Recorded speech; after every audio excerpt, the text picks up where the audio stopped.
परदादा, यानी कि ये बोल रहा है विषम शब्द चुनिए, यानी कि इसमें से चारों में से कौन सा एक ऑप्शन विषम है। यानी कि देखिए सास भतीजा पोता परदादा, यानी कि आपको क्या बता रहा है इसमें, परदादा ये भी आपका पुरुष जाति हो गई, ठीक है, पोता ये भी पुरुष जाति हो गई, भतीजा ये भी पुरुष जाति हो गई, और सास क्या स्त्री जाति है। तो इसका आंसर जो है ये वाला, ठीक है। दोस्तों मैं सुमित कुमार आप सभी का स्वागत करता हूं अपने YouTube channel class with Sumit में। दोस्तों आज की वीडियो में हम बात करेंगे कुछ ऐसे क्वेश्चन जो एग्जाम में कंपलसरी पूछे जाते हैं, यानी कि विषम शब्द, रीजनिंग में विषम शब्द चुनिए, यानी कि 4 ऑप्शंस होते हैं, 4 ऑप्शंस में एक विषम ऑप्शन होगा, आपको वो उसमें से छांटना है।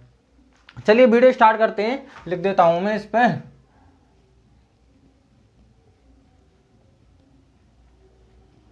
रीजनिंग है। निम्नलिखित में से विषम शब्द चुनिए, निम्नलिखित में से विषम शब्द चुनिए। क्वेश्चन पहला है समुद्र, समुद्र, नदी, महासागर, तरल, ताल।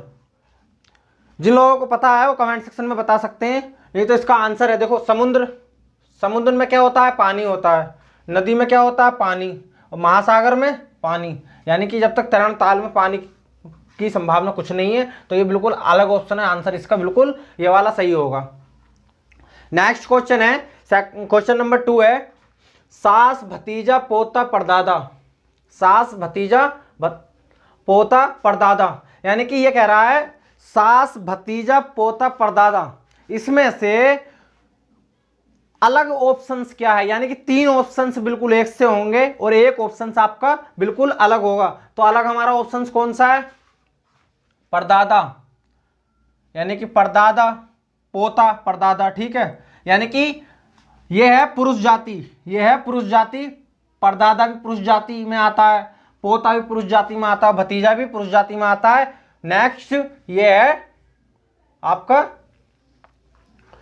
स्त्री जाति में, तो ये बिल्कुल सबसे अलग है, तो हमारा जो है ये गलत है ऑप्शंस। उसके बाद में ये भी हमारे सारे गलत थे ऊपर वाले। उसके बाद में हमारे ऑप्शंस आंसर है ये वाला सही, सास, यानी कि सास पुरुष जाति नहीं है, स्त्री जाति है, इसलिए उसने पूछा है विषम शब्द चुन के बताइए, विषम शब्द चुन के बताइए, तो हमारी सास ये जो है विषम शब्द है, ठीक है। नेक्स्ट क्वेश्चन है, क्वेश्चन नंबर 3 है भेद, बिखराव, पृथक करना, पृथक करना, बिखराव, भेद और वर्गीकरण, यानी कि जिन लोगों ने ये क्वेश्चन कर रखे होंगे उनको पता होगा आंसर, और जिन जो स्टूडेंट नए हैं उनको नहीं पता होगा। तो देखो वर्गीकरण का क्या होता है, वर्गीकरण जब हम करते हैं टुकड़े करने पड़ते हैं उसके, ठीक है। पृथक, पृथक में यानी कि बिखराव से रिलेटेड है, ठीक है। आप बिखराव यानी कि 2 चीजों को, एक चीज को बिखेरना, यानी कि बिखराव, ठीक है। ये तीनों वर्ड हमारे एक से हैं, तो हमें क्या पूछ रखा है इसने, विषम शब्द, यानी कि भेद, भेद बिल्कुल कोई बिखराव से रिलेटेड है ही नहीं, बिल्कुल अलग शब्द है, यानी कि भेद जो है अलग शब्द है। आंसर इसका ये वाला सही होगा, ऑप्शन ए, क्वेश्चन नंबर 3 का। क्वेश्चन नंबर 4 है थका हुआ, ठीक है, थका हुआ, सुस्त और धीमा और देर, ठीक है। तो इसका क्या होगा, अगर आप लोगों को आंसर पता है तो आप बता सकते हो। देखो थका हुआ यानी कि थका हुआ व्यक्ति, कोई व्यक्ति काम करके आया वो थक गया, ठीक है, बिल्कुल।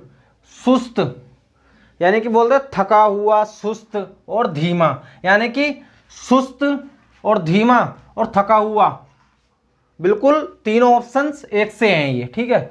इसमें हमारा अलग क्या दिखाई दे रहा, देर, यानी कि देर और जल्दी अगर यहां हो, इन तीनों से बिल्कुल अलग है, चाहे ऑप्शंस कोई सा भी हो, ठीक है। तो हमें विषम शब्द चुन के बताना है, विषम शब्द इसमें क्वेश्चन में कौन सा है, तो हमारा इसमें विषम शब्द ये वाला है। क्वेश्चन नंबर नेक्स्ट 5वां है, ऑप्शंस दे रखे हैं लक्षद्वीप, पुदुचेरी, निकोबार, अंडमान, लक्षद्वीप, पुदुचेरी, निकोबार, अंडमान, ठीक है। देखो ध्यान से देखो इस क्वेश्चन को, लक्षद्वीप क्या है, एक द्वीप है, ठीक है, लक्षद्वीप एक द्वीप है, ठीक है। अब उसके बाद में पुदुचेरी, जिन लोगों को पता है वो बता सकते हो। पुदुचेरी कोई द्वीप नहीं है, ठीक है, पुदुचेरी कोई भी द्वीप नहीं है। निकोबार, निकोबार भी एक द्वीप है। अंडमान, अंडमान भी एक द्वीप है। अब इसमें बचा क्या है, सिर्फ ओनली पुदुचेरी, तो पुदुचेरी आंसर हमारा सही हो जाएगा। पुदुचेरी आंसर हमारा सही हो जाएगा, क्योंकि इसने विषम शब्द पूछा, विषम शब्द हम इसको बता रहे हैं। लक्षद्वीप एक द्वीप है, निकोबार एक द्वीप है, ये सारे तीनों द्वीप दे रखे हैं इसने पुदुचेरी को छोड़कर, तो आंसर क्या होगा, पुदुचेरी। नेक्स्ट है क्वेश्चन नंबर 6, हृदय रोग विज्ञान, मनोविज्ञान और न्यूरोलॉजी और नेफ्रोलॉजी। देखो इसको, हृदय रोग विज्ञान जो है ना, हृदय से मतलब हृदय से रिलेटेड विज्ञान में सारा कुछ आता है, ठीक है। मनोविज्ञान भी उसी में है, और न्यूरोलॉजी जो है वो भी उसी में ही आता है, ठीक है, वो भी उसी में ही आता है, और नेफ्रोलॉजी भी अंदर की ग्रंथि में आता है हमारा, ठीक है। तो हमारा तीनों कौन से मेल खा रहे हैं, डी ऑप्शन, सी ऑप्शन और ए ऑप्शन, तीनों एक मेल खा रहे हैं, सिर्फ अलग क्या है, मनोविज्ञान, तो हमारा ये अलग रहेगा, ठीक है। आंसर हमारा ये वाला सही है, बाकी ये सारे गलत हैं, ठीक है। नेक्स्ट क्वेश्चन है क्वेश्चन नंबर 7, आंख कान नाक प्रकोष्ठ, आंख कान नाक प्रकोष्ठ, ठीक है।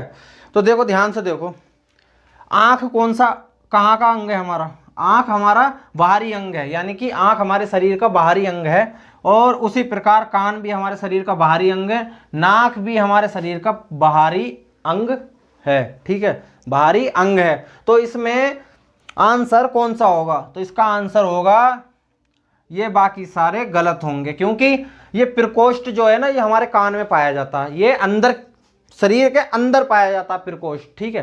प्रकोष्ठ ये हमारे कान में पाया जाता है, कान में पाया जाता है, इसका नाम प्रकोष्ठ, ठीक है। नेक्स्ट वीडियो में इसके बारे में जानकारी बता देंगे आपको हम, ठीक है। आंसर इसका 7 का डी ऑप्शन। नेक्स्ट क्वेश्चन है क्वेश्चन नंबर 8, गेंदा, ट्यूलिप, गुलाब, कमल। देखो कमल भी एक फूल होता है, गुलाब भी एक फूल होता है, और गेंदा भी एक फूल होता है, ठीक है। हमसे पूछ के रखा है इसने विषम शब्द बताइए, यानी कि 4 ऑप्शंस 4 हैं, ऑप्शंस अगर 4 हैं तो 3 ऑप्शंस अगर एक से बैठ रहे हैं तो जो ऑप्शंस बचेगा वही हमारा सही है, क्योंकि ये कमल हमारा ये भी फूल है, एक गुलाब भी फूल है, और गेंदे का भी एक फूल होता है, ठीक है। तीनों फूलों के नाम दे रखे हैं इसने, और ट्यूलिप जो होता है एक पौधा होता है, ट्यूलिप ये नाम का एक पौधा होता है, ठीक है। तो इसका आंसर होगा 8 का बी ऑप्शन। नेक्स्ट क्वेश्चन है 9, ऑप्शन ए है पीतल, इस्पात, कांसा, टिन, कांसा, टिन, ठीक है।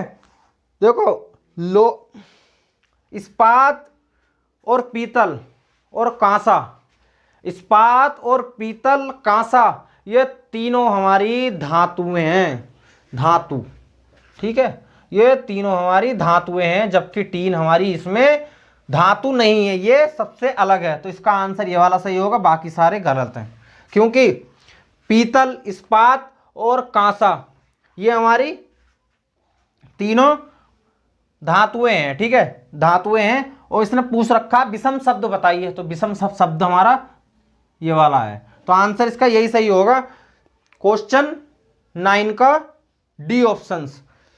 अब क्वेश्चन 10 है विपत्तिजनक स्थिति, यानी कि किसी चीज को कुछ ऐसा हादसा हो जाए, कहीं देखा नहीं जाए, विपत्तिजनक यानी कि बहुत भयानक, ठीक है, बहुत भयानक स्थिति, यानी कि शोक, शोक क्या आता है, शोक को तो आप पता ही है, विपत्तिजनक स्थिति और शोक और घृणा ये आते हैं हमारे, कहीं दुख होता है ना, तो वहां ये कहलाए जाते हैं हमारे। घृणा भी वहां आती है, शोक भी वहां आता है, विपत्तिजनक स्थिति भी वहां आती है। कल्पना कहाँ आती है? कल्पना किसी भी बात की जहां चर्चा की जाए, किसी भी बात की जहां चर्चा की जाए वहां कल्पना होती है, ठीक है। कल्पना उसी को बोलते हैं, किसी भी बात की हम चर्चा कर रहे हैं, किसी के बारे में एडवाइस दे रहे हैं, तो वो कल्पना बोली जाती है उसको। तो यानी कि ये तीनों एक से हैं, ठीक है। तो ऑप्शन कौन सा है इसमें सही? कल्पना। यानी कि ये बोल रहा है विषम शब्द बताइए, विषम शब्द हमने आपको बता दिया। नेक्स्ट क्वेश्चन है क्वेश्चन नंबर 11। चंद्रमा, फावोस, पृथ्वी, ग्रहिका, ठीक है। देखो ध्यान से देखना, चंद्रमा, फावोस, पृथ्वी, ये ग्रह तीनों जो हैं संबंधित हैं, जबकि हमारा ग्रह का सबसे अलग है, सबसे अलग है। जिन स्टूडेंटों को अगर ये क्लास उन्होंने देख रखी होगी, ग्रह पढ़ रखे होंगे, वो क्वेश्चन को समझ गए होंगे, ठीक है। और जिन्होंने अगर नहीं देखा होगा तो वो अभी देर से समझेंगे। कोई भी चीज एकदम नहीं आती है, कोई भी चीज एकदम जल्दी से नहीं आ पाती है, समझने में टाइम लगता है, धीरे धीरे समझ पाता है स्टूडेंट, ठीक है। तो आप सिर्फ समझिए, अभी सिर्फ आप समझिए, ठीक है। देखो चंद्रमा, फावोस, पृथ्वी, ठीक है, ये हमारे तीनों एक से हैं, ठीक है। तो इसने पूछा विषम शब्द, तो ये हमारा आंसर होगा, ठीक है। क्वेश्चन नंबर 12 है, ऑप्शन ए है शिमला, बी है ऊटी, और तीसरा है दार्जिलिंग, और चौथा है आगरा। यानी कि देखो शिमला आप लोग शायद गए भी होगे, अगर नहीं गए होगे तो आपने सुना होगा। शिमला एक पहाड़ी क्षेत्र है, पहाड़ी एरिया है, ठीक है। ऊटी का आपने सुना हो या नहीं सुना हो, ऊटी एक पहाड़ी एरिया है, और दार्जिलिंग ये भी पहाड़ी एरिया है, ठीक ठीक है। आगरा गए होगे आप, तो आगरा में कोई ऐसा पहाड़ नहीं है जो भी, ठीक है। अब आप सपोज करो जैसे नैनीताल है, नैनीताल एक पहाड़ी एरिया है, ठीक है, पहाड़ है वहां पर, पहाड़ी एरिया है, हल्द्वानी, नैनीताल, ये सब पहाड़ी एरिया है। उसी हिसाब से शिमला, ऊटी, दार्जिलिंग, ये सब तीनों पहाड़ी एरियो में आते हैं, पहाड़ी एरियो में आते हैं। पहाड़ी एरियो में कौन नहीं आता? सिर्फ आगरा, ओनली आगरा नहीं आता है, ठीक है। हमारे जो ऑप्शंस में दे रखा है उसमें सिर्फ आगरा ओनली नहीं आता है। इसने पूछ रखा है विषम शब्द बताइए, तो यह है हमारा आगरा, ठीक है। क्वेश्चन नंबर 12 का डी ऑप्शन। आई होप दोस्तों अगर वीडियो पसंद आए तो लाइक करना, कमेंट करना, शेयर करना। मिलते हैं अगली वीडियो में, जब तक के लिए जय हिंद।